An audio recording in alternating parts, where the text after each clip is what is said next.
Hi guys! Andito na talaga guys. Ito na talaga. Ang lagi kong nakakalimutan na gagawa ako ng video na ipapakita ko sa inyo ang aking Starbucks mug collection. Okay?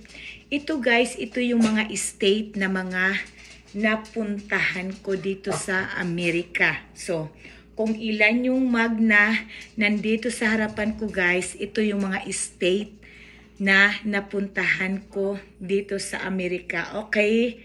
Pero meron akong isa na naligaw guys. Okay? Later na yan. So, ayan. Unahin na natin guys ang ayan, California. Ayan. Nakapunta na ako ng California. And then, Utah. State of Utah. Ayan. Sa Utah yan guys. And this one, of course, Wyoming, kung saan ako nakatira. Ayan, Wyoming. Ayan, sa Wyoming po ako nakatira, guys. And then, Oregon. Ayan, si Oregon. And then, meron tayong, ayan, Montana. Ayan, si Montana.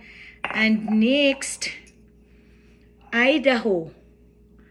Ayan si Idaho. Next, Colorado. Ayan ang ating Colorado. And next ay, ayan, South Dakota. Ayan guys, South Dakota. And then next ay Washington. Ayan si Washington. And last but not the least ay Nevada. Akala ko new pa. So, ayan guys, Nevada. Okay, so meron akong isa na naligaw guys. Of course, umuwi ako ng Pilipinas yung nakaraang taon. So, dumaan kami sa Cebu. May Starbucks doon guys. So, nakabili ako ng Cebu. Oh, Philippines! I'm from Philippines. So, ayan. Philippines yan guys, sa Cebu. So, ayan. So, ito yung mga state na napuntahan ko dito sa Amerika. 2, 4, 6. Ayan. Bilangin natin. Okay? Ayan. 2, 4, 6, 18. Oh. Ayan. Nakasampung state na pala ako.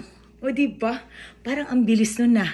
Nakasampung state na ako dito guys sa Amerika na napuntahan ko. So, ito yung mga state guys dito sa Amerika na napuntahan ko.